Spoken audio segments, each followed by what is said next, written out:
Hello বন্ধুরা, welcome back to my channel টক ঝাল মিষ্টি। তোমাদের সবাইকে স্বাগত। আর আমি তোমাদের সাথে রিঙ্কি আরও একটা রেসিপি নিয়ে চলে এলাম। দেখো, এখানে বানাবো দই কাতলা। তার জন্য কাতলা মাছটাকে নুন, হলুদ, সর্ষের তেল দিয়ে কিছুক্ষণের জন্য ম্যারিনেট করে রেখেছি। আর এখানে লাগবে পেঁয়াজ বাটা, আদা রসুন বাটা, কাজু বাদাম পেস্ট, আর আছে এখানে লঙ্কা গুঁড়ো, হলুদ, জিরে গুঁড়ো, ধনে গুঁড়ো আর নুন। এবার গ্যাসটা অন করে তার উপরে একটা কড়াই বসিয়ে তার মধ্যে পরিমাণ মতো তেল নিয়ে নিতে হবে।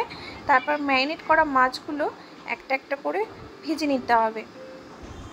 এটা যেহেতু জ্যান্ত মাছ ছিল তাই খুব একটা বেশি ভাজা হয়নি, কারণ তোমরা সবাই জানো যে জ্যান্ত মাছ বেশি ভাজলে তার গুণাবলী নষ্ট হয়ে যায়, আর তার সঙ্গে মাছটা শক্ত হয়ে যায় আর স্বাদও কমে যায়।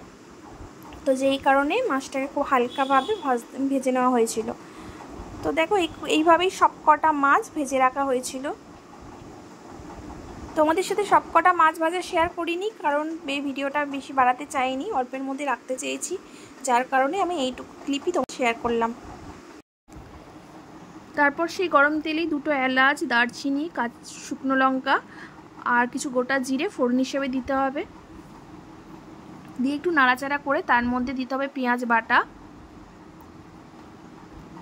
সেটাকেও তেলের মধ্যে নাড়াচাড়া করে নিতে হবে যতক্ষণ না এর মধ্যে থেকে কাঁচা ভাবটা চলে যায়। তারপর দেখো, এরভাবে তেল বেরিয়ে আসবে, ঠিক তখনই দিতে হবে আদা রসুন পেস্ট। সেটাকে এভাবে ভালোভাবে নাড়াচাড়া করে নিতে হবে। তারপরে দিয়ে দিতে হবে হচ্ছে কাজু বাদাম বাটা।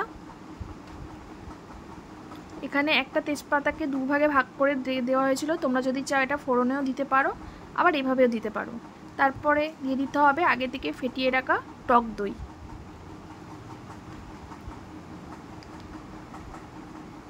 তারপর সব কটাকে এভাবে তেলের মধ্যে ভালো করে নাড়াচাড়া করে নিতে হবে।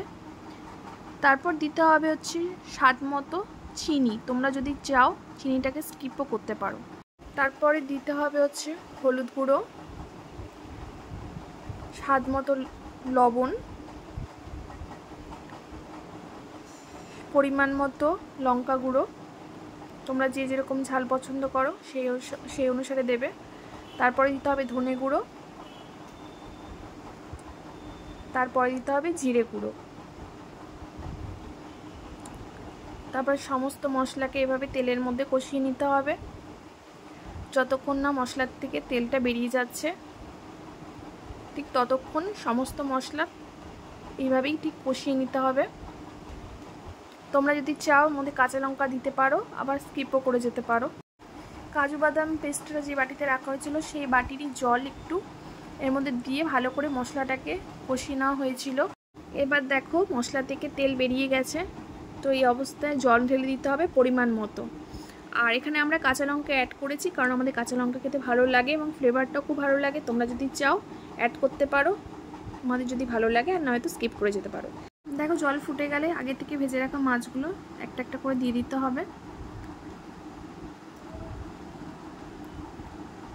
এইভাবে সমস্ত মাছগুলো দেওয়ার পর এটাকে 5 মিনিটের জন্য ঢাকা দিয়ে রাখতে হবে।